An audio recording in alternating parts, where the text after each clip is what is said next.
Coat presented by KEI wires and cables, विकसित भारत का विकसित वायर, को powered by Mongia steel, steel का बादशाह, in association with JK tyre, total control. सभी पशुपालकों की पसंद, देश का नंबर 1 कपिला पशु आहार।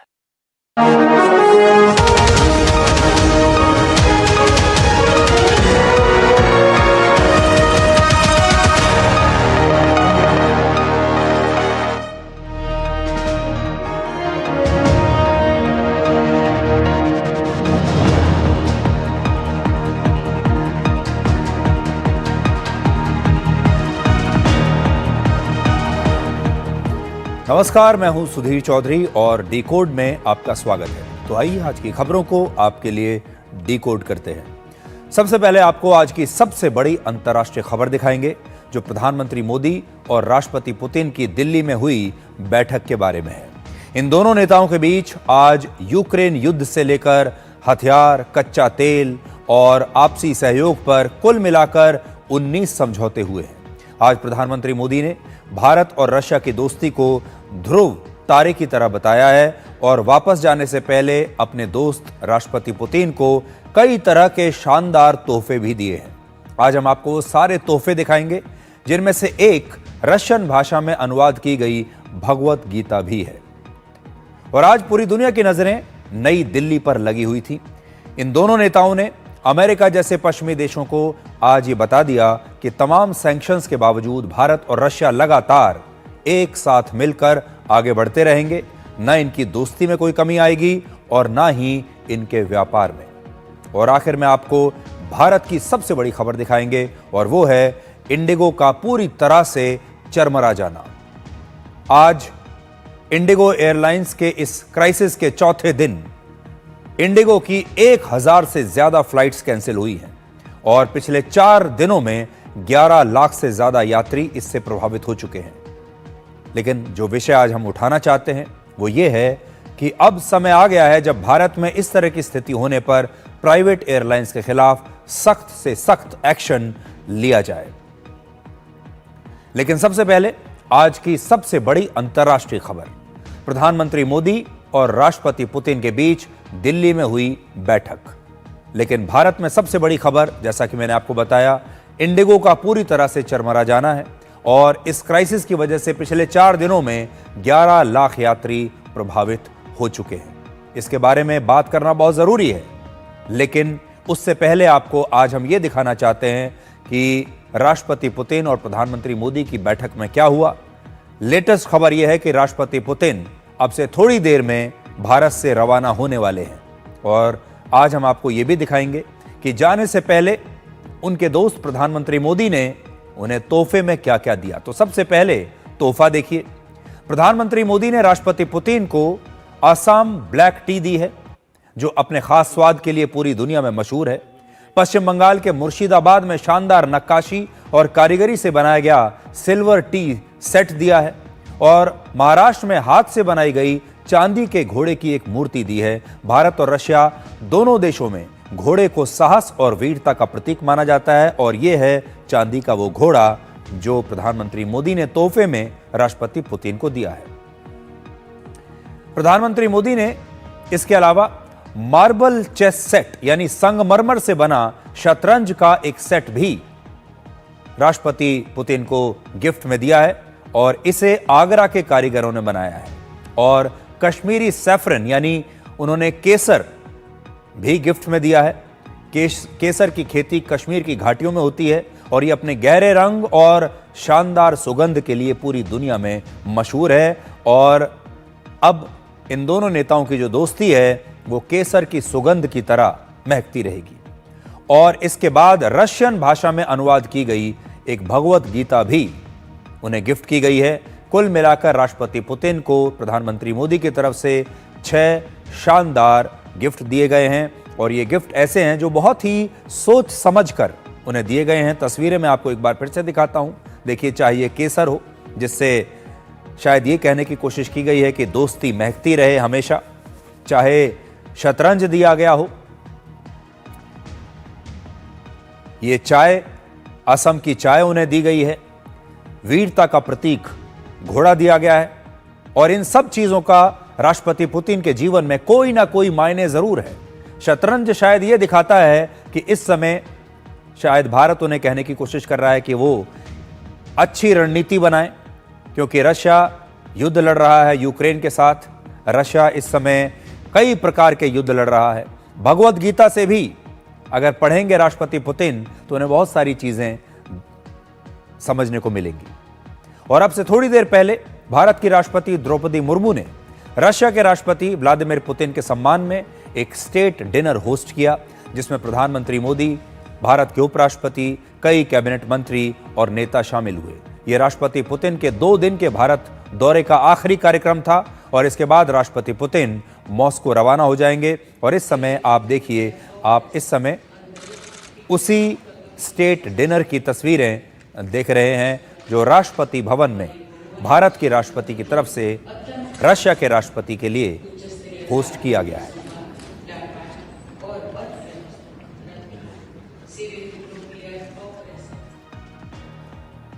अब आपको बताते हैं कि पूरे दिन क्या हुआ। आज प्रधानमंत्री मोदी ने भारत और रशिया की दोस्ती को ध्रुव तारे की तरह अटल बताया है। ध्रुव तारा एक आसमान में ऐसा तारा है जो आसमान में कभी भी अपनी जगह नहीं बदलता, अपना स्थान नहीं बदलता। समय, दिशाएं और मौसम बदल जाएं, लेकिन ध्रुव तारा हमेशा अडिग रहता है और अपनी रोशनी से सबको रास्ता बताता है।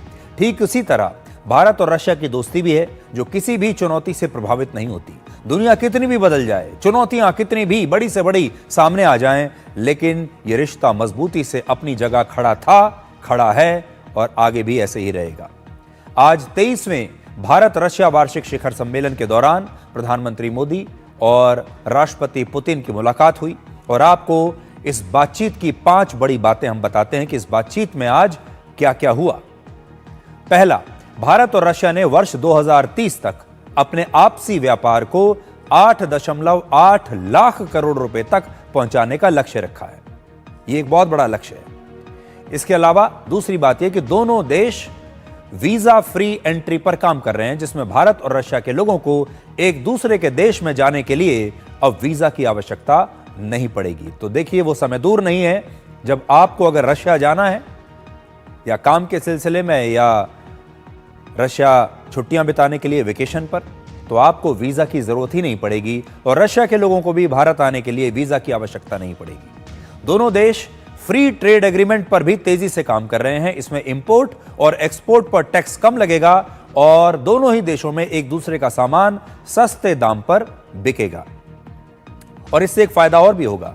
असल में ये दोनों देश जो हैं, ये अमेरिका के टैरिफ से परेशान हैं, अमेरिका के अलग अलग सैंक्शन से परेशान हैं और इसलिए भारत का जो व्यापार है अमेरिका के साथ वो कम हुआ है। अब उस व्यापार की जो कमियां हैं, जो कम हुआ है, उसे उसकी भरपाई कैसे की जाए, उस भरपाई के लिए भारत को नए बाजार ढूंढने होंगे, नए पार्टनर्स बनाने होंगे और जो भारत के दोस्त हैं उन देशों के बाजारों में अपना सामान पहले से ज्यादा बेचना होगा। तब जाकर उस नुकसान की भरपाई होगी जो अमेरिका की वजह से हमें हो रहा है। और इसलिए भारत अब रशिया के बाजार को एक ऐसा ही बाजार मान रहा है जहां पर हमें अपने व्यापार को और ज्यादा बढ़ाना पड़ेगा। तीसरी बात जो आज हुई वो ये कि आपसी व्यापार में रुपी और रूबल के इस्तेमाल को बढ़ावा दिया जाएगा ताकि आपसी व्यापारिक लेन देन दोनों देशों के बीच आसानी से हो। यानी ये दोनों देश जो हैं अब डॉलर को बीच में से हटा देंगे और सीधे जो लेन देन होगा वो रुपए और रूबल में होगा। रूबल रशिया की करेंसी है, रुपया भारत की करेंसी है और अब इन्हें डॉलर में व्यापार नहीं करना होगा। इस पर बातचीत हो रही है। चौथी बात, दोनों देश मिलकर भारत में एक यूरिया प्लांट बनाएंगे और रशिया में भारत की मदद से एक फार्मास्यूटिकल प्लांट बनाया जाएगा।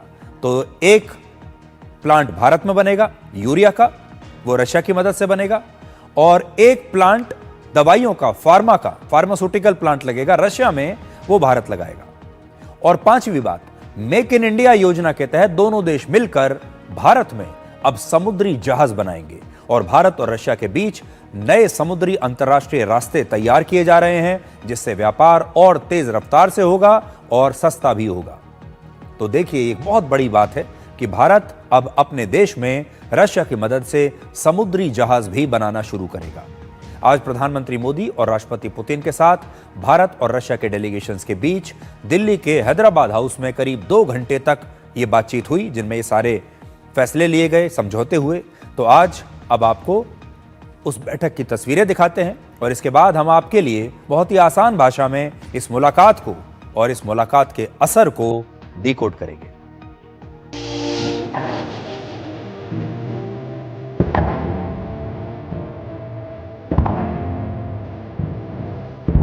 राष्ट्रपति पुतिन का स्वागत करते हुए मुझे बहुत खुशी हो रही है। उनकी यात्रा ऐसे समय हो रही है जब हमारे द्विपक्षीय संबंध कई ऐतिहासिक माइलस्टोन के दौर से गुजर रहे हैं।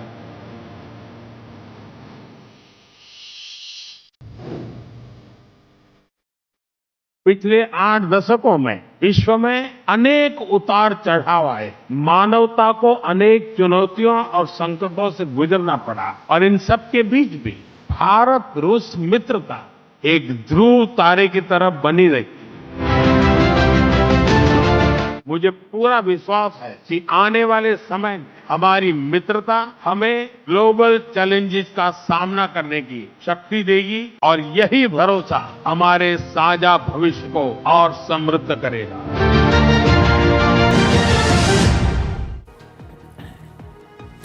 इस शिखर सम्मेलन में कुल मिलाकर 19 समझौते हुए हैं, जैसा अभी हमने आपको बताया, जिसमें से 8 महत्वपूर्ण घोषणाओं के बारे में हम आपको बताते हैं। पहला, रशिया भारत को लंबे समय तक ऑयल, गैस, कोयला और लिक्विफाइड नेचुरल गैस देगा, यानी LNG देगा। भारत को यह सप्लाई समय पर मिले, इसलिए ईरान और टर्की के रास्ते का इस्तेमाल किया जाएगा। ये एक बड़ी बात है। यानी एनर्जी के मामले में अब भारत रशिया पर बहुत हद तक निर्भर करेगा। रशिया से हम ऑयल खरीदेंगे, गैस खरीदेंगे, कोयला खरीदेंगे और LNG खरीदेंगे। ये एक बहुत बड़ी बात है और ये पूरी दुनिया को एक संदेश है, खास तौर पर अमेरिका को और पश्चिमी देशों को, कि आप कितने भी सैंक्शंस लगाइए, कितनी भी विरोध कीजिए, भारत और रशिया के बीच होने वाले व्यापार का ये व्यापार और बढ़ेगा। दूसरा, प्रधानमंत्री मोदी ने कहा कि एनर्जी यानी ऊर्जा भारत और रशिया के संबंधों का मुख्य आधार है और आने वाले समय में इसे और बढ़ाया जाएगा, क्योंकि अभी आपने देखा जो भी सामान हम खरीद रहे हैं, रशिया से ले रहे हैं, वो सारा ऊर्जा का है, एनर्जी से संबंधित है। तीसरा, अब भारत में ही रशिया से लिए गए हथियारों और रक्षा उपकरणों के स्पेयर पार्ट्स का निर्माण किया जाएगा और इसके लिए रशिया भारत को टेक्नोलॉजी ट्रांसफर करेगा और इसके साथ साथ दोनों देशों के बीच जॉइंट वेंचर भी बनाए जाएंगे। तो देखिए, ये एक बहुत बड़ी बात है। इससे पहले भारत दूसरे देशों से हथियार खरीदता था, हवाई जहाज, फाइटर जेट्स खरीदता था, लेकिन ये जो पूरा लेन देन होता था, ये ऐसा होता था, एक बेचने वाला और एक खरीदने वाला। लेकिन यहां पर टेक्नोलॉजी में पार्टनरशिप की बात चल रही है। यहां पर यह बात चल रही है कि रशिया भारत को टेक्नोलॉजी बेच नहीं रहा है, बल्कि टेक्नोलॉजी शेयर कर रहा है। भारत को सिर्फ फाइटर जेट्स बेच नहीं रहा है, बल्कि फाइटर जेट्स बनाने की टेक्नोलॉजी भारत के साथ शेयर कर रहा है। ये एक बहुत बड़ी बात है और ये दोनों देश मिलकर अब एक साथ मिसाइल्स बनाएंगे, फाइटर जेट्स बनाएंगे और भी दूसरे तरीके के कई प्रकार के हथियार बनाएंगे और ये सब जो है टेक्नोलॉजी शेयरिंग के तहत होगा। चौथा, अंतरिक्ष, न्यूक्लियर टेक्नोलॉजी और एविएशन में आपसी सहयोग को और बढ़ाने की बात हुई है। दोनों देश मिलकर परमाणु रिएक्टर लगा रहे हैं, यात्री विमान मिलकर बना रहे हैं और अंतरिक्ष में भी भारत को रशिया के अनुभव का फायदा लगातार मिलता रहा है और आगे भी मिलेगा। पांचवी बात, अब भारत के जो मजदूर हैं, भारत के जो वर्कर्स हैं, रशिया में सीधे जाकर काम कर पाएंगे। अब तक भारत के लोग मिडिल ईस्ट के देशों में जाया करते थे, वहां काम किया करते थे, या फिर भारत के लोग अमेरिका में H-1B वीजा के पीछे भागते थे। अमेरिका ने मान लीजिए कह दिया कि अब हम H-1B वीजा नहीं देंगे, तो भारत में खलबली मच जाती थी। लेकिन अब भारत के जो लोग हैं, भारत के जो वर्कर्स हैं, उन्हें एक और देश और एक बड़ा बाजार मिल गया है जहां वो रोजगार के लिए, काम करने के लिए जा सकते हैं। और अब भारत के लोगों के लिए अच्छी खबर यह है कि भारत के वर्कर्स रशिया में जाकर काम कर पाएंगे, यानी एक और बड़ा बाजार एम्प्लॉयमेंट के लिए खुल गया है। छठी बात, प्रधानमंत्री मोदी ने कहा कि आतंकवाद के खिलाफ भारत और रशिया मिलकर लड़ेंगे। United Nations, G20, BRICS, SCO और दूसरे अंतर्राष्ट्रीय मंचों पर भारत और रशिया करीबी सहयोगी हैं और यहां से आतंक के खिलाफ कार्रवाई में ये दोनों मिलकर तेजी लाएंगे। और सातवीं बात, रशिया के लोगों को भारत में अब 30 दिन का फ्री ई टूरिस्ट वीजा मिलेगा। 2024 में रशिया से करीब 1,60,000 लोग भारत घूमने के लिए आए थे। अब भारत में रशिया से और ज्यादा टूरिस्ट आ सकते हैं, जिससे भारत के टूरिज्म सेक्टर को बहुत फायदा हो सकता है। रशिया से लोग आएंगे भारत देखने के लिए, भारत घूमने के लिए। और आठवीं बात, रशिया में भारतीय कैडेट्स को विशेष ट्रेनिंग दी जाएगी। आर्कटिक रूट पर जहाज, समुद्री जहाज चलाने और नेविगेशन की ट्रेनिंग खास तौर पर उन्हें दी जाएगी। बिजनेस हो या डिप्लोमेसी, किसी भी साझेदारी की नींव आपसी विश्वास है।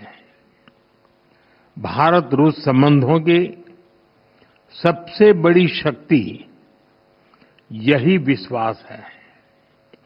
ये हमारे साझे प्रयासों को दिशा भी देता है और गति भी देता है।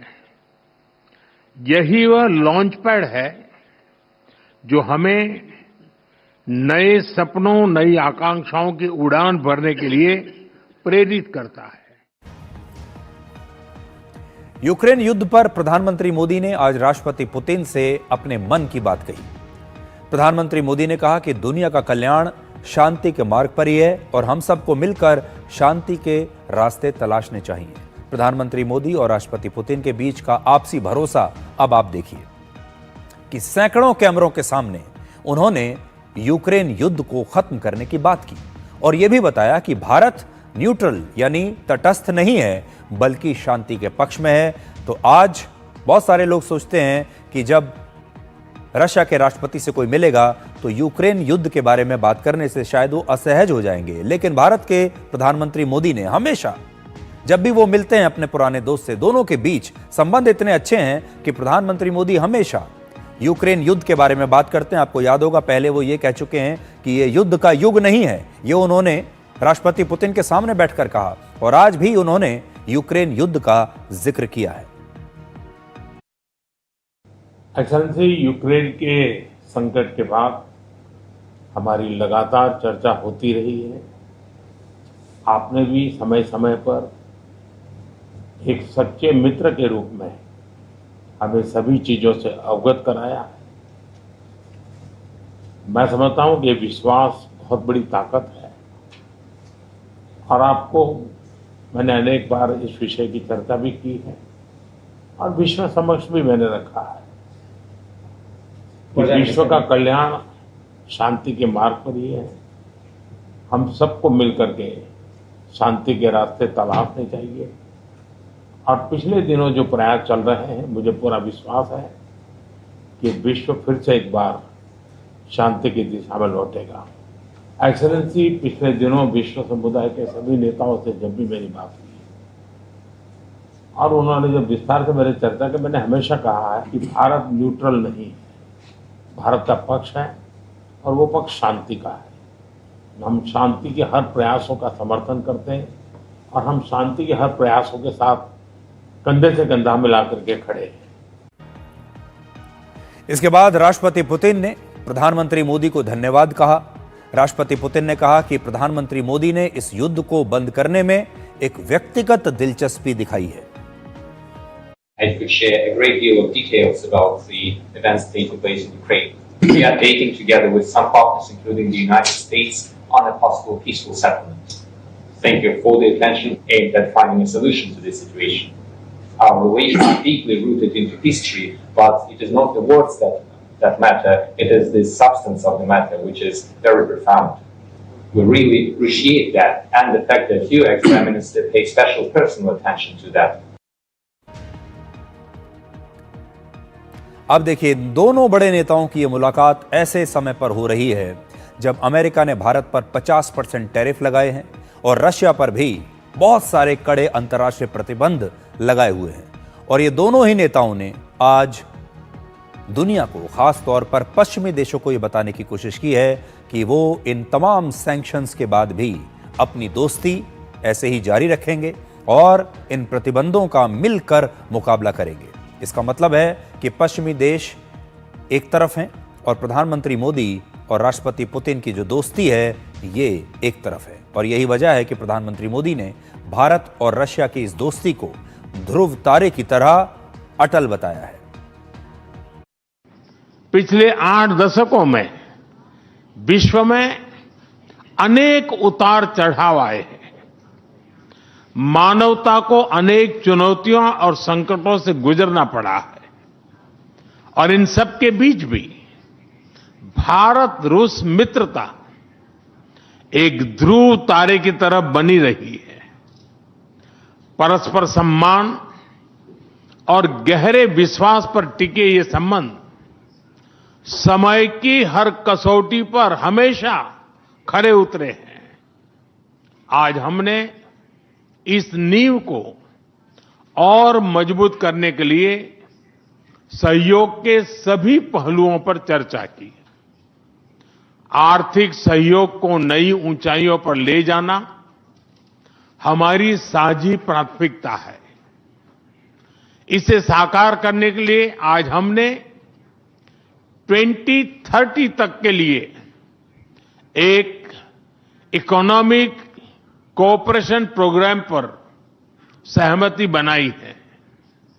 इससे हमारा व्यापार और निवेश डाइवर्सिफाइड, बैलेंस और सस्टेनेबल बनेगा, और सहयोग के क्षेत्रों में नए आयाम भी जुड़ेंगे। और भारत और रशिया की दोस्ती और इन दोनों नेताओं की दोस्ती आगे भी इसी तरह से चलती रहेगी। आज राष्ट्रपति पुतिन ने अगले साल मॉस्को में होने वाले भारत और रशिया शिखर सम्मेलन के लिए प्रधानमंत्री मोदी को निमंत्रण दिया, और अब आपको एक बड़ी दिलचस्प बात बताते हैं। प्रधानमंत्री मोदी ने राष्ट्रपति पुतिन से मुलाकात के बाद अपने भाषण के अंत में एक रशियन शब्द का इस्तेमाल किया, और वो है स्पासिबा। रशियन भाषा में स्पासिबा का मतलब होता है धन्यवाद, और जैसे ही प्रधानमंत्री मोदी ने स्पासिबा कहा तो राष्ट्रपति पुतिन मुस्कुराने लगे। आपको और आपके पूरे डेलीगेशन को भारत यात्रा के लिए बहुत बहुत धन्यवाद देता हूं। स्पासिबा।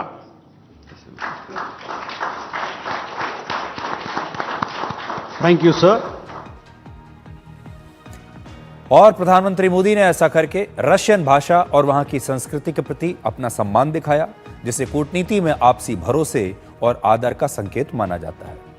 आज राष्ट्रपति भवन में राष्ट्रपति पुतिन को गार्ड ऑफ ऑनर दिया गया, और वहां से बहुत शानदार तस्वीरें आई हैं। वो तस्वीरें भी हम आपको दिखाते हैं।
और हम लगातार जब से राष्ट्रपति पुतिन आए हैं तब से उनकी कार के बारे में आपको बता रहे हैं, और आज राष्ट्रपति पुतिन अपनी गाड़ी से ही, अपनी उसी कार से राष्ट्रपति भवन पहुंचे।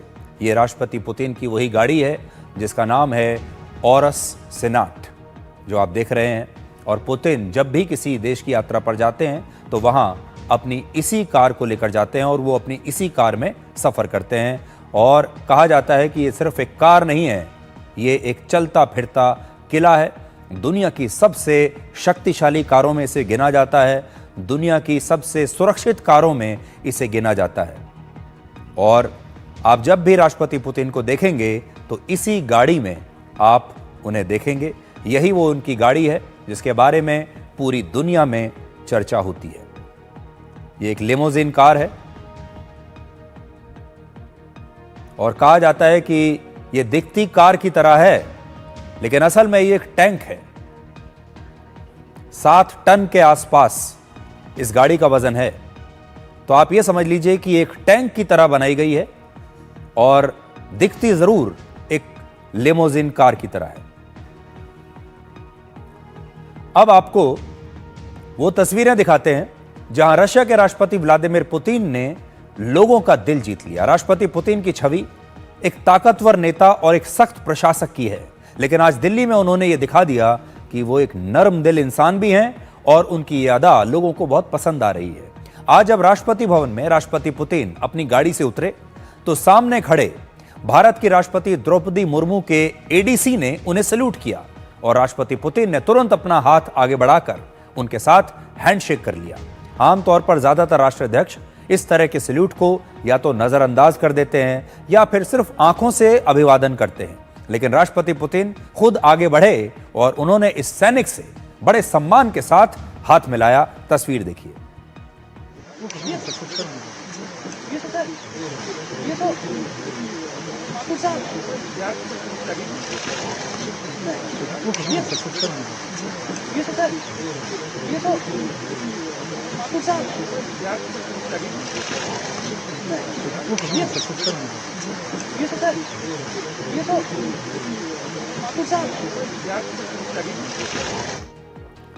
तो देखिए सैनिक के लिए कितने सम्मान की बात है। और इस सैनिक को हमेशा ये याद रहेगा कि जब राष्ट्रपति पुतिन भारत आए थे तो उन्होंने खुद इस सैनिक के साथ हाथ मिलाया था। और ये सिर्फ एक सैनिक का सम्मान नहीं है, ये भारत की सेना का सम्मान है, भारत के हर सैनिक का ये सम्मान है।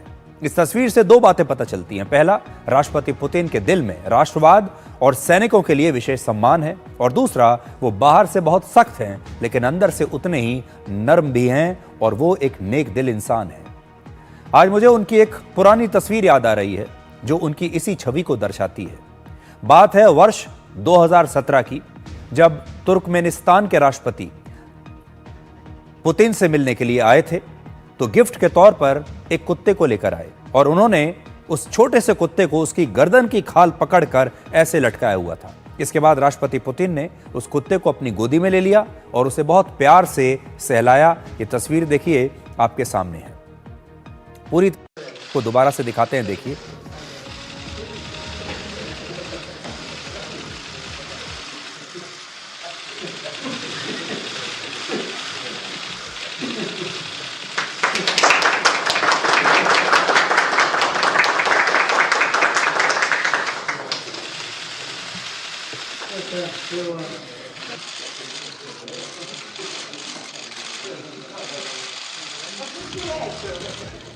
अपनी गोदी में उठाया, उसे प्यार किया, उसे किस किया, तो यहां आप समझ सकते हैं। अब एक और तस्वीर देखिए। यह तस्वीर है वर्ष 2017 की, जब राष्ट्रपति पुतिन रशिया के शहीदों का सम्मान करने के लिए वहां के राष्ट्रीय स्मारक गए थे और उस दौरान अचानक से तेज बारिश होने लगी, लेकिन उन्होंने शहीद सैनिकों के सम्मान में छाता लेने से इनकार कर दिया और श्रद्धांजलि देते समय लगातार ऐसे ही बारिश में खड़े होकर वो भीगते रहे। वो चाहते तो छाता ले सकते थे, वो चाहते तो थोड़ी देर के लिए अलग जा सकते थे, लेकिन बारिश में खड़े रहे। वो तस्वीरें भी आज मैं आपको दिखाना चाहता हूं, जिससे पता चलता है कि उनके मन में राष्ट्रवाद और सैनिकों के लिए कितना सम्मान है। वो तस्वीरें भी देखिए।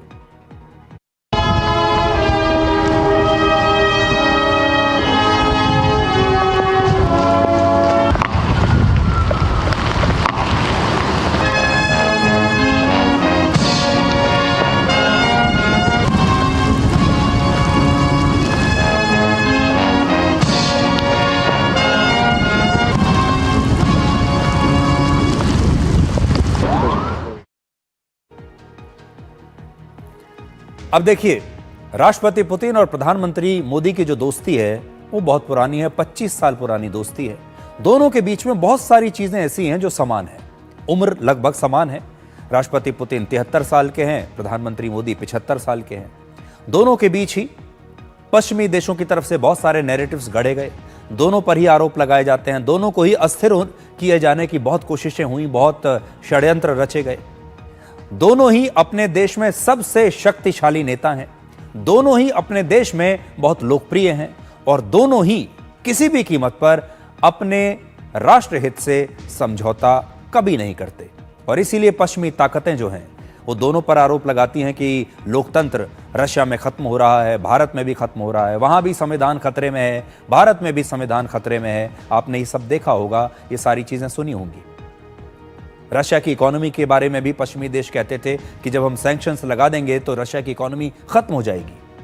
और अमेरिका के राष्ट्रपति भारत के बारे में भी ये कह चुके हैं कि भारत की इकोनॉमी तो एक डेड इकोनॉमी है। लेकिन इन दोनों नेताओं के कद को कोई कम नहीं कर पाया। जितनी ज्यादा इनकी आलोचना हुई, जितना ज्यादा इनके खिलाफ षड्यंत्र रचे गए, ये उतने ही ज्यादा शक्तिशाली होते चले गए। और राष्ट्रपति पुतिन 25 साल से सत्ता में बने हुए हैं, कोई हिला नहीं पाया। और प्रधानमंत्री मोदी भी लगातार तीसरी बार चुनाव जीतकर भारत के प्रधानमंत्री बने हुए हैं, कोई हिला नहीं पाया। और जाहिर है, जब इतनी सारी चीजें कॉमन हैं दोनों के बीच में, उनकी जो शख्सियत हैं, पर्सनैलिटीज हैं, उनमें इतनी सारी समानताएं हैं, तो दोस्ती भी इतनी गहरी है।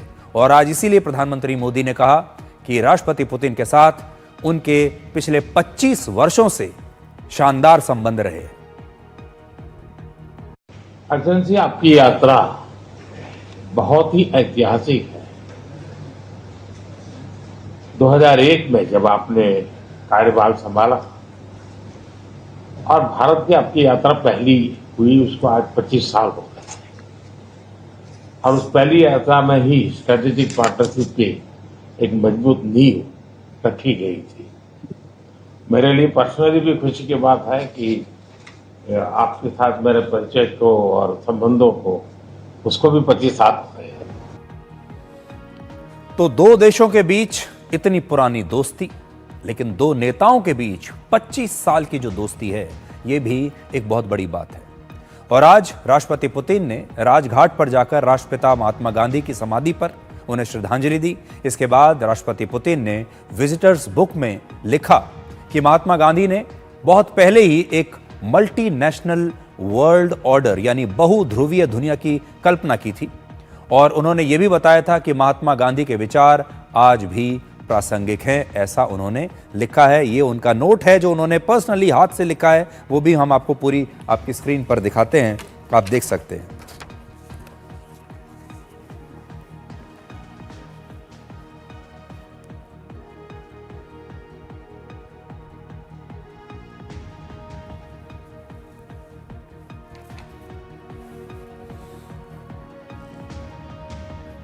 प्रधानमंत्री मोदी और राष्ट्रपति पुतिन दुनिया के दो धुरंधर नेता हैं। और आज जब ग्लोबल कूटनीति एक कुरुक्षेत्र बन चुकी है, तो ये दोनों ऐसे योद्धा की तरह खड़े हुए हैं जो अपने अपने मोर्चों पर निर्णायक भूमिका निभा रहे हैं।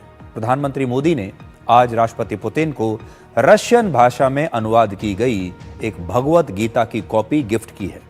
गीता सिर्फ विश्व की सबसे अनमोल ग्रंथ ही नहीं है, बल्कि गीता में नेतृत्व, युद्ध नीति, अंतर्राष्ट्रीय राजनीति, दर्शन, शांति, सबको समझने का पूरा दर्शन है।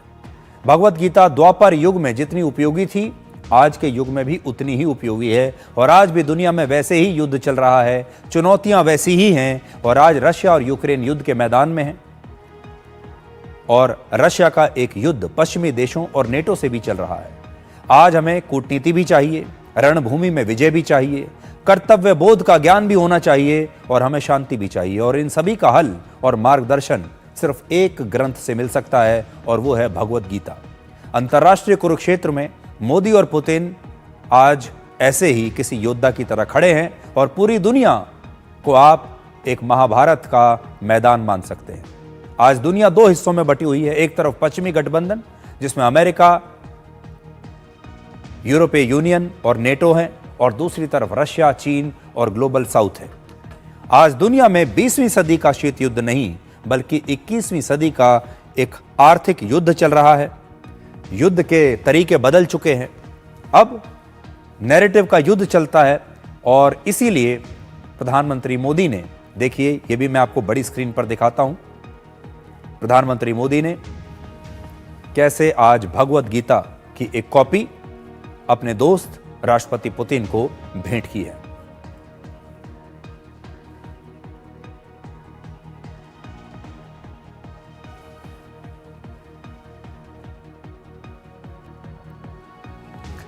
तो ये तस्वीर तो आपने देख ली, जिसमें रशियन भाषा में अनुवाद की गई एक भगवत गीता की कॉपी गिफ्ट की गई है। इसके पीछे भी एक बड़ी दिलचस्प कहानी है। वर्ष 2019 में किर्गिस्तान के एससीओ समिट में प्रधानमंत्री मोदी ने भारत की 10 पुस्तकों को एससीओ देशों की अलग अलग भाषाओं में अनुवाद करने का प्रस्ताव रखा था। और प्रधानमंत्री मोदी की इसी पहल के बाद गीता का रशियन भाषा में अनुवाद किया गया। और राष्ट्रपति पुतिन को रशियन भाषा में गीता गिफ्ट करना सिर्फ एक सांस्कृतिक पहल नहीं है, बल्कि नॉलेज डिप्लोमेसी का भी एक हिस्सा है। और प्रधानमंत्री मोदी मानते हैं कि भारतीय ग्रंथों के ज्ञान में दुनिया को जोड़ने की जबरदस्त ताकत है, और इसीलिए उनका अनुवाद करके भारत इन्हें दुनिया भर में पहुंचाना चाहता है। 2019 में एससीओ कंट्री का समिट था बिश्केक में। उसमें प्रधानमंत्री ने अनाउंस किया था, हम लोग 10 भारत की मॉडर्न लिटरेचर को हम एससीओ कंट्रीज भाषाओं में अनुवाद करवाएंगे। भाई प्राइम मिनिस्टर भारतीय साहित्य की 10 किताबों की अनुवाद कराएंगे करके उधर उनकी एजेंडा में, देखिए बोलते मतलब कितना उनकी उस जनरली उसमें मतलब he has kept space for the Indian culture, Indian literature, Indian languages. SCO countries languages है एक रशियन लैंग्वेज और चाइनीज लैंग्वेज और इंग्लिश, ये 3 भाषाएं। उसको फिर हम लोगों ने इंडियन एम्बेसीज को कांटेक्ट करके उसको प्रॉपर एडिटिंग वेटिंग करवा दिया। जब भारत चेयरमैन था, एससीओ कंट्रीज के चेयरमैनशिप था, लेकिन कोविड की वजह से सब कुछ वर्चुअली हुआ है, वो उसमें हमको रिलीज करने का करके प्राइम मिनिस्टर को सबमिट किया। और प्राइम मिनिस्टर ने भी अनाउंस किया, हमने जो बोला था 10 किताब की हम करेंगे करके एससीओ कंट्रीज का लैंग्वेजेस में कर दिया करके। He has also virtually announce, मतलब how he is concern about our Indian literature, Indian languages even in the international platforms.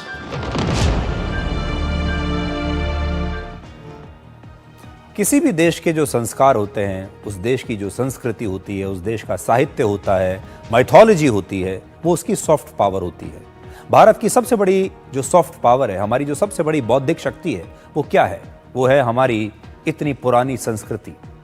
और अब भारत और प्रधानमंत्री मोदी अपनी इसी संस्कृति को पूरे दुनिया तक पहुंचाना चाहते हैं। और सोचिए, जो विदेशी मीडिया अक्सर भारत के खिलाफ अपना एजेंडा चलाता रहता है, आज वही विदेशी मीडिया भारत की विदेश नीति की तारीफ कर रहा है। बीबीसी ने चीन के ग्लोबल टाइम्स को कोट करते हुए लिखा है कि पुतिन की भारत यात्रा साबित करती है कि भारत और रशिया की साझेदारी बेहद मजबूत है और अमेरिका के प्रतिबंध और दबाव इन दोनों देशों की रणनीतिक साझेदारी को कमजोर नहीं कर पाएंगे। भारत ने अपनी विदेश नीति में एक बार फिर दिखा दिया कि वो खुद फैसला लेता है, किसी के दबाव में नहीं आता।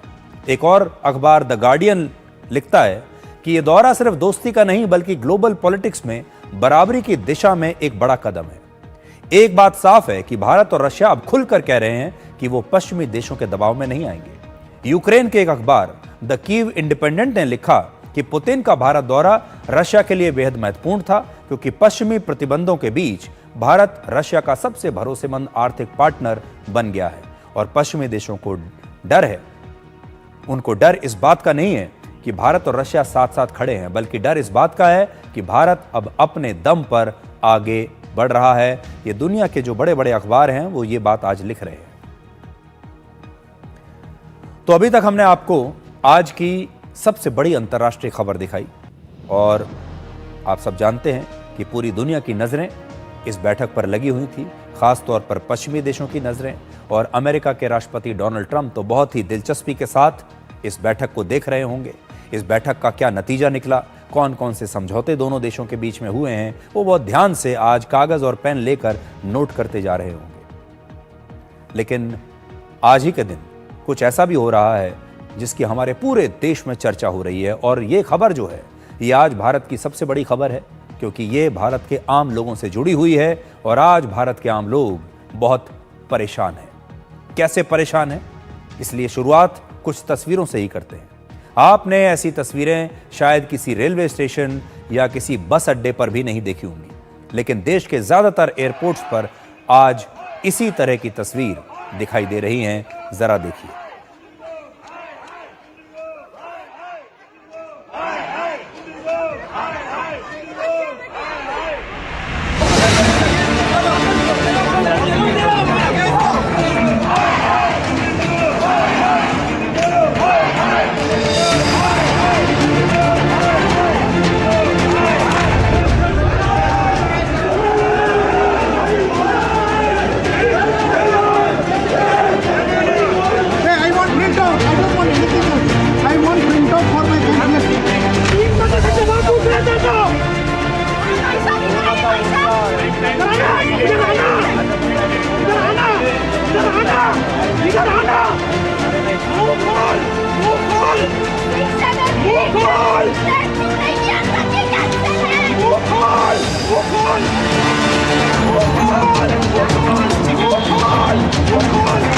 पब्लिक को बताओ क्यों प्रॉब्लम आ रही है 4 दिन से, हमको जानना है।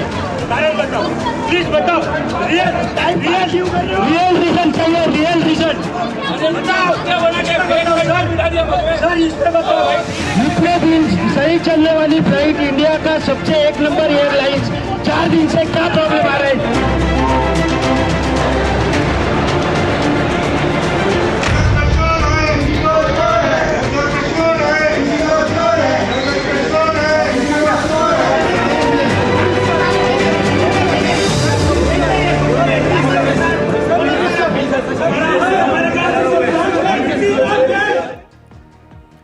आप भी सोच रहे होंगे कि भारत की जनता को अचानक से क्या हो गया, ये इतने सारे लोग इतने गुस्से में क्यों हैं, इतनी सारी अभद्र बातें क्यों कर रहे हैं, इतनी सारी नारेबाजी क्यों हो रही है।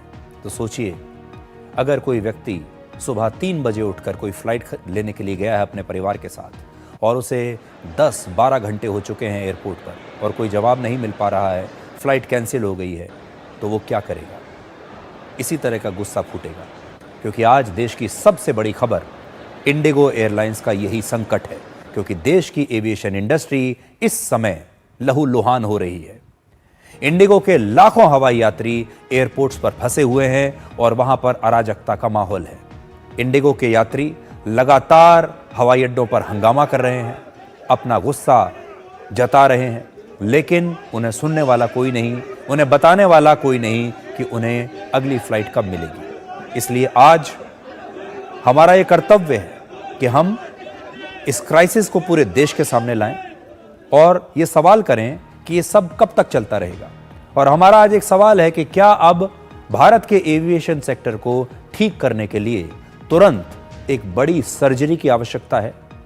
आज भी इंडिगो की 1000 से ज्यादा फ्लाइट्स कैंसिल हुई हैं। सोचिए, 1000 फ्लाइट्स, जबकि 4 दिसंबर को 500 से ज्यादा फ्लाइट्स कैंसिल हुई थी और 3 दिसंबर को 200 से ज्यादा फ्लाइट्स कैंसिल हुई थी। लगातार पहले दिन 200, फिर 500 और आज 1000, यानी हर रोज फ्लाइट्स कैंसिल होने की संख्या बढ़ रही है। इंडिगो का आज का ऑन टाइम परफॉर्मेंस सिर्फ 8% है। सोचिए, 100 में से सिर्फ 8%, सिर्फ 8 फ्लाइट समय पर पहुंची हैं और 92% फ्लाइट लेट चल रही है, जबकि अक्टूबर के महीने में यही ऑन टाइम परफॉर्मेंस 84% था। इससे आप अंदाजा लगा सकते हैं कि इस समय इंडिगो की हालत कितनी ज्यादा खराब हो चुकी है। अब आपको कुछ हवाई यात्रियों की आप बीती सुनाते हैं, जिससे आप समझ पाएंगे कि यह संकट कितना बड़ा है। इंडिगो की फ्लाइट्स कैंसिल होने की वजह से कर्नाटक के हुबली में एक दूल्हा और दुल्हन अपनी ही शादी के रिसेप्शन में शामिल नहीं हो सके और एक दूल्हा दुल्हन भुवनेश्वर में फंसे रहे ये दोनों, और दोनों ने वीडियो कॉन्फ्रेंसिंग के जरिए ही अपने रिसेप्शन में हिस्सा लिया। ये देखिए आप।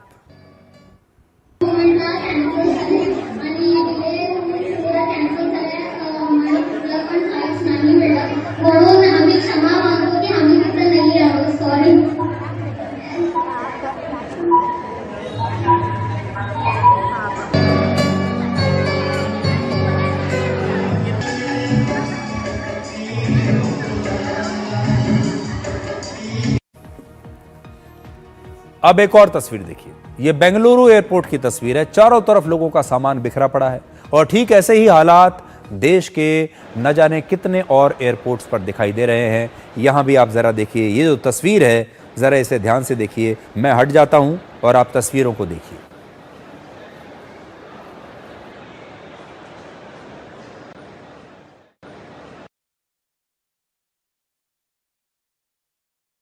हवाई उड़ान का ये जो क्राइसिस चल रहा है, इसका सबसे ज्यादा असर दिल्ली, मुंबई, बेंगलुरु, हैदराबाद, पुणे, चेन्नई इन शहरों पर हुआ है। बेंगलुरु एयरपोर्ट पर फ्लाइट कैंसिल होने की वजह से एक यात्री अपने पिता के अस्थि विसर्जन के लिए हरिद्वार नहीं पहुंच पाई।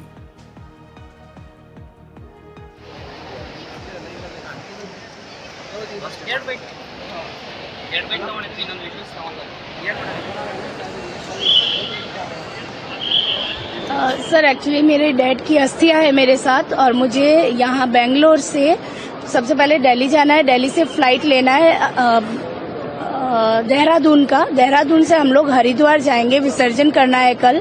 बट इन्होंने सडनली फ्लाइट कैंसिल कर दिया। हमारे पास प्रायर नोटिफिकेशन कुछ भी नहीं भेजा इन लोगों ने। एंड अभी हमें ये फोर्स कर रहे हैं कि अगर आप, हमारे पास कोई फ्लाइट्स नहीं है आज के लिए, अगर आपको चाहिए तो आप दूसरी फ्लाइट्स, दूसरी एयर इंडिया या कुछ और कीजिए। उनका फ्लाइट टिकट्स आज पर पर्सन 60,000 है, विच आई कैन नॉट अफोर्ड। यानी चाहे आपकी शादी का रिसेप्शन है, आप नहीं पहुंच सकते, और या फिर आपके घर में किसी की मृत्यु हो गई है, आप अस्थि विसर्जन के लिए भी पहुंच नहीं सकते। ये तो दो हमने आपको ऐसी घटनाएं दिखाई, लेकिन बाकी यात्रियों की भी आप बीती जरा सुनिए। कोई 10 घंटे से फंसा हुआ है तो कोई 15 घंटे से ऐसे ही एयरपोर्ट पर फंसा हुआ है। बहुत ज़्यादा खराब सर्विसेज, कोई स्टाफ नहीं था। इवन रिशेड्यूलिंग के लिए भी हम लोग को 1.5-2 घंटा लाइन पे लगना पड़ा। मतलब है नहीं, कोई तरीका नहीं है। ये तो बेवकूफ बना रहे पैसेंजर्स को। टिकट बुक किए जा रहे हैं और एंड मोमेंट पे कैंसिल किए जा रहे हैं। कैंसिल हुई कल रात की, उसके बाद आज सुबह की मिली, यहाँ पे आए तो वो भी कैंसिल हो गई। और सर हमारी कोर्ट प्रोसीडिंग्स है, बताओ हमें कोर्ट जाना है अर्जेंट, अब कैसे जाएंगे? मेरा ऑपरेशन मॉर्निंग में है, अब मैं कैसे पहुंचूंगी? अब ये रिफंड के लिए खड़े या रीशेड्यूल के लिए खड़े? रीशेड्यूल के लिए भी कोई आंसर ही नहीं है। 2 घंटे वेट करना पड़ रहा है। यहाँ स्टाफ की कमी है, यहाँ स्टाफ ज्यादा लगा है जिससे कम से कम क्यू। अगर रीशेड्यूल करना है तो ऑप्शन दे ऐप पे, जिससे मैं रीशेड्यूल कर सकूँ। हम रिफंड करने के लिए 2 महीने से पैसा भर के रखे इधर। क्या कुछ तो कुछ ना उसने एडजस्टमेंट करके देना चाहिए, दूसरी फ्लाइट करके देना चाहिए, तो कुछ भी नहीं है। हम इतनी दूर से आरसपुरा से आए हैं, बताइए इसका कौन हर जाना पड़ेगा? हमारे बेंगलोर जाना है, कैटरिंग का काम है। अगर आपके घर पे कैटरिंग वाला नहीं आया तो आप क्या बोलेंगे उनको? यहाँ उनको बोल रहे हैदराबाद पहुँचा दो, हम तो हैदराबाद से टैक्सी करके चले जाएंगे। वो बोल रहे नहीं है, गाड़ी नहीं है। कैसा गाड़ी नहीं है? अब देखिए कि इंडिगो की ये जो फ्लाइट्स कैंसिल हो रही हैं या विलंब से चल रही हैं, भारत के जो यात्री हैं वो तो परेशान हैं ही, लेकिन विदेशों से जो यात्री आ रहे हैं उन्हें कितनी परेशानी हो रही होगी। कई विदेशी यात्रियों की अपने देश लौटने वाली कनेक्टिंग फ्लाइट्स भी छूट गई, मिस हो गई। विदेशों से जो लोग आते हैं, भारत घूमने के लिए आते हैं, वेकेशन के लिए आते हैं, और दूर से जब वो सोचते हैं तो भारत एक बहुत ही बूमिंग इकोनॉमी नज़र आती है, और भारत का जो एविएशन सेक्टर है वो भी लगातार विस्तार ले रहा है। लेकिन ये जो विदेशी यात्री यहां पर आए, सोचिए एक प्राइवेट एयरलाइंस की वजह से, जो कि देश की सबसे बड़ी एयरलाइंस है, उसके चरमरा जाने की वजह से इन विदेशी यात्रियों को कितना बड़ा झटका लगा, वो भी देखिए। We started from Calcutta and we came here for 5 days and now we have to get back to Calcutta because our flight back to Israel is from Calcutta.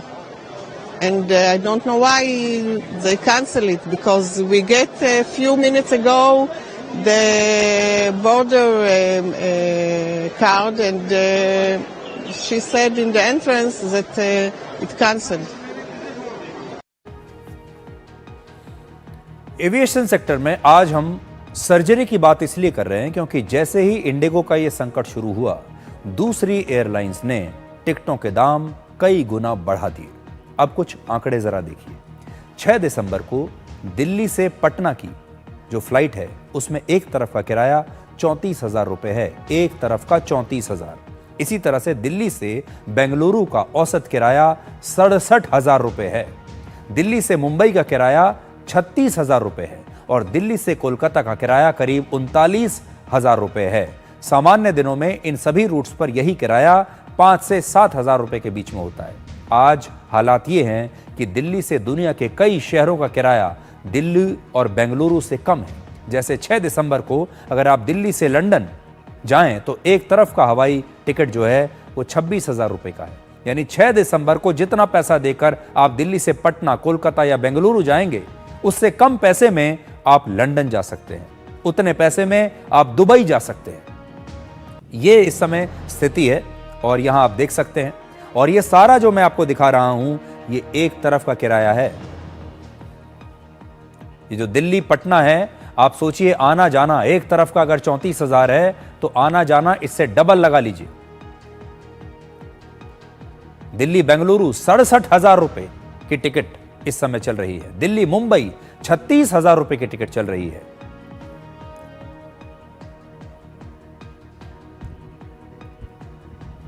तो इस समय हालात बहुत ही खराब हैं और मैं तो आपसे ये कहूंगा कि अगर आने वाले एक हफ्ते में 10 दिन में आप कहीं जाने के बारे में सोच रहे हैं, चाहे काम से जा रहे हैं या वेकेशन के लिए जा रहे हैं, तो थोड़ा सा सोच समझ कर जाइए। ज़रा देखते रहिए कि दिल्ली या दूसरी जगहों के जो एयरपोर्ट्स हैं उनके क्या हालात हैं। जो इंडिगो एयरलाइन है वो तो पूरी तरीके से चरमरा चुकी है, लेकिन अब उसकी वजह से बाकी जो एयरलाइंस हैं उनकी टिकट भी बहुत महंगी हो चुकी हैं। अब एक छोटा सा ब्रेक ले रहे हैं और ब्रेक के बाद आपको दिखाएंगे कि भारत सरकार ने इस इंडिगो के संकट को दूर करने के लिए आज क्या नए कदम उठाए हैं।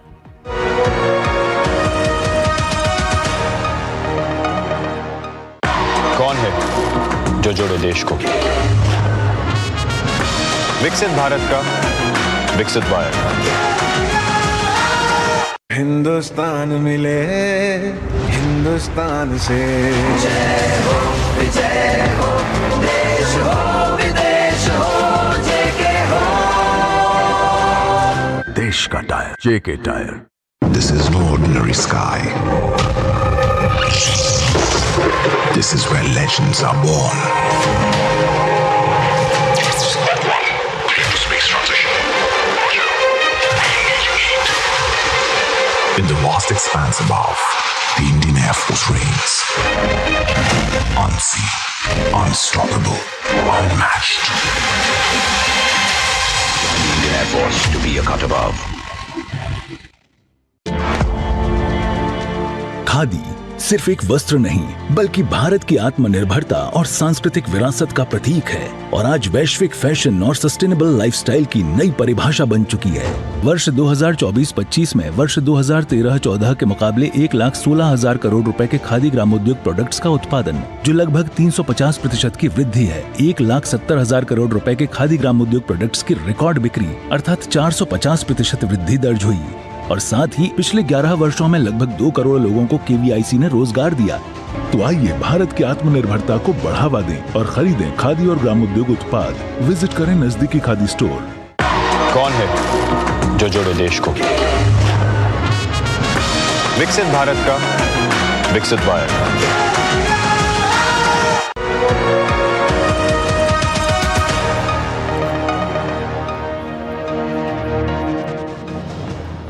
अब आप लोग सोच रहे होंगे कि जब इतना सब कुछ हो रहा है भारत के हवाई अड्डों पर और इंडिगो जैसी जो बड़ी एयरलाइन है जब वो चरमरा गई है तो सरकार क्या कर रही है। तो अब आपको बताते हैं कि सरकार ने आज क्या बड़े फैसले लिए हैं। सबसे पहली बात तो यह है कि सरकार ने इस मामले की एक उच्च स्तरीय जांच शुरू कर दी है। आज डीजीसीए ने इंडिगो के बड़े अधिकारियों के साथ एक बैठक की, उनसे पूछा कि भाई हो क्या रहा है। डीजीसीए ने पायलट्स की छुट्टी के अपने नए नियमों को फिलहाल स्थगित कर दिया है। तो देखिए, इंडिगो लगातार ये कह रहा था कि जो नए नियम आए हैं डीजीसीए की तरफ से, जिसमें कहा गया था कि अब पायलट्स को ज़्यादा रेस्ट दिया जाएगा, अब आप अपने क्रू मेंबर से ज़रूरत से ज़्यादा काम नहीं ले सकते, उसकी वजह से ये क्राइसिस हुआ है। क्योंकि सरकार ने जब कहा कि पायलट्स अब कम उड़ान भरेंगे, जो क्रू मेंबर्स हैं वो कम काम करेंगे, तो इंडिगो के पास उतना स्टाफ था ही नहीं, स्टाफ की कमी हो गई। इंडिगो के पास प्लेन तो हैं, हवाई जहाज हैं, लेकिन उड़ाने के लिए पायलट नहीं है। हवाई जहाज खड़े हुए हैं लेकिन क्रू नहीं है, स्टाफ नहीं है, कर्मचारी नहीं है। और सोचिए, ये जो एयरलाइन है ये लगातार टिकटें बेचती चली गई। जितनी टिकटें बिकी सारी की सारी टिकट बेच दी, किसी को भी मना नहीं किया। पैसा जो आ रहा था उसको रोका नहीं, मना नहीं किया, क्योंकि आता हुआ पैसा किसे खराब लगता है। इसलिए पैसा पूरा बटोर लिया इन सारे लोगों से, पूरे 100% पैसे सारे के सारे रख लिए अपनी जेब में, टिकटें सारी बेच दी, जबकि वो जानते थे कि हमारी इतनी इस समय स्थिति नहीं है कि इतनी फ्लाइट्स चला सकें, इतने फ्लाइट्स को, इतने बड़े ट्रैफिक को हम हैंडल कर सकें, लेकिन सारी टिकटें बेच दी। बड़ी बात यह है, आप जानते थे कि आपके पास इंफ्रास्ट्रक्चर की कमी है, आपके पास कर्मचारी नहीं है, पायलट्स नहीं है, तो आपने इतने टिकट बेचे क्यों? आपको पहले अपने यात्रियों को बता देना चाहिए था कि हम अपनी जो फ्लाइट्स हैं उनकी संख्या 50% कर रहे हैं, 30% कर रहे हैं, 20% कर रहे हैं, और उसके बाद आप पहले से उनको बता देते कि हमने फ्लाइट कैंसिल कर दी है।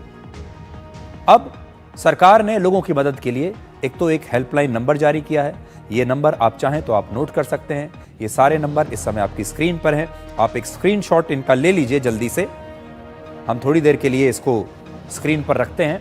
आप जल्दी से स्क्रीनशॉट इसका ले लीजिए या इन्हें नोट कर लीजिए। अगर कोई हेल्पलाइन नंबर आपको चाहिए तो वो नंबर ये है।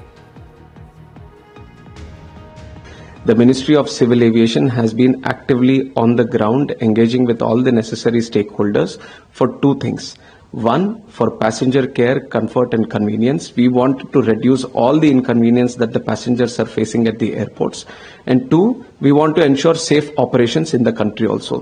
This two priority, the ministry has been thoroughly engaging from day one. So और इस समय की नई ताजा स्थिति, आपको ताजा खबर बता देते हैं कि राष्ट्रपति पुतिन हवाई अड्डे पहुंच गए हैं और अब वो 2 दिन की अपनी इस औपचारिक यात्रा के बाद वापस रवाना हो रहे हैं। तो ये हवाई अड्डे की तस्वीरें हैं इस समय की। ये तस्वीरें आप लाइव देख रहे हैं। राष्ट्रपति पुतिन अपने 2 दिन के भारत यात्रा के बाद वापस जा रहे हैं।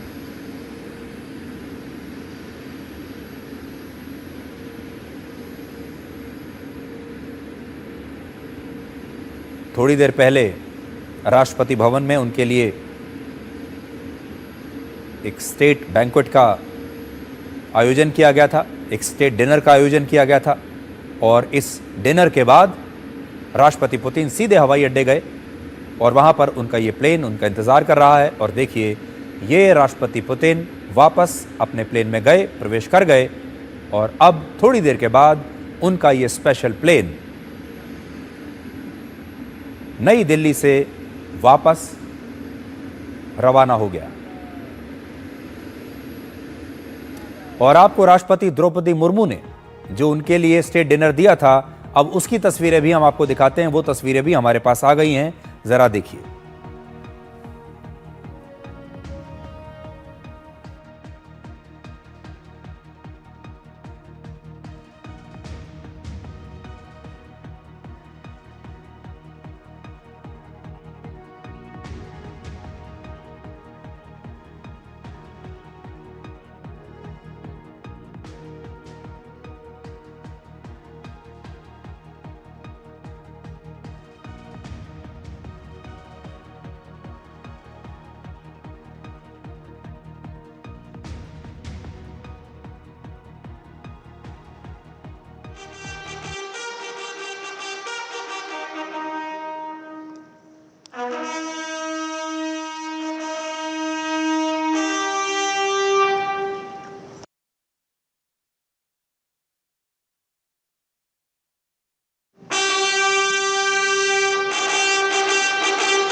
अब एक छोटा सा ब्रेक, और ब्रेक के बाद डिकोड जिंदगी में आपको दिखाएंगे आज का विचार।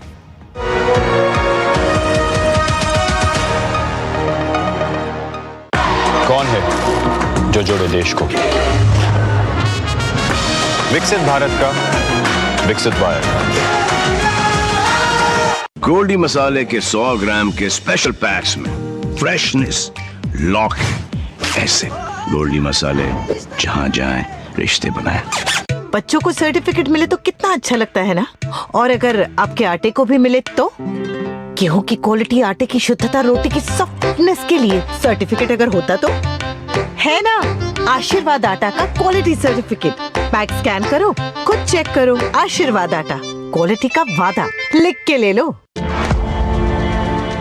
खादी सिर्फ एक वस्त्र नहीं बल्कि भारत की आत्मनिर्भरता और सांस्कृतिक विरासत का प्रतीक है और आज वैश्विक फैशन और सस्टेनेबल लाइफस्टाइल की नई परिभाषा बन चुकी है। वर्ष 2024-25 में वर्ष 2013-14 के मुकाबले 1,16,000 करोड़ रुपए के खादी ग्रामोद्योग प्रोडक्ट्स का उत्पादन, जो लगभग 350% की वृद्धि है। 1,70,000 करोड़ रुपए के खादी ग्रामोद्योग प्रोडक्ट्स की रिकॉर्ड बिक्री अर्थात 450% वृद्धि दर्ज हुई और साथ ही पिछले 11 वर्षों में लगभग 2 करोड़ लोगों को केवीआईसी ने रोजगार दिया। तो आइए भारत की आत्मनिर्भरता को बढ़ावा दें और खरीदें खादी और ग्रामोद्योग उत्पाद। विजिट करें नजदीकी खादी स्टोर। इस देश की हर माँ, बच्चे, बूढ़े, जवान, खिलाड़ी, डॉक्टर, इंजीनियर, सबको गाय भैंस की दूध की शक्ति पर भरोसा है। पर जब इन पशुओं को कपिला पशु आहार मिलेगा तभी तो दूध सिर्फ ज्यादा ही नहीं, शक्ति से भरपूर भी होगा। कपिला पशु आहार, देश का नंबर 1 पशु आहार। मौत कभी अचानक आती है तो कभी दबे पांव। दुर्घटना प्रभावित गर्भवती महिला, थैलेसीमिया रोगी के लिए रक्त का अभाव जानलेवा हो सकता है। जिंदगी और मौत की इस लड़ाई में आप बन सकते हैं सुपर हीरो। रक्तदान करने से कम नहीं होता, गर्व होता है, जान बचाने का गर्व। आखिरकार मैं 18 की हो गई तो इस बार मैंने वोट भी डाला और खून भी दे पाई। 65 साल की उम्र तक 177 बार किया स्वैच्छिक रक्तदान और यही है मेरा अभिमान। कीजिए रक्तदान और बनिए किसी के चेहरे की मुस्कान। लेकिन नन्ही सी जान आपका हमेशा करेंगे सम्मान। आप हो मेरे सुपर हीरो। रक्तदान यानी जीवन दान। Thank you. Blood transfusion services division DGHS, स्वास्थ्य एवं परिवार कल्याण मंत्रालय, भारत सरकार द्वारा जनहित में जारी। कौन है जो जोड़े देश को। विकसित भारत का, विकसित भारत का।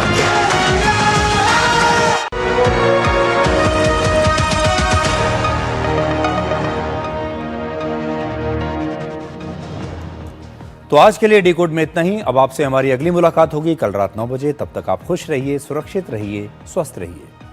और झूठ को हमेशा अच्छे लहजे की जरूरत पड़ती है और सच हर लहजे में कड़वा ही होता है। नमस्कार।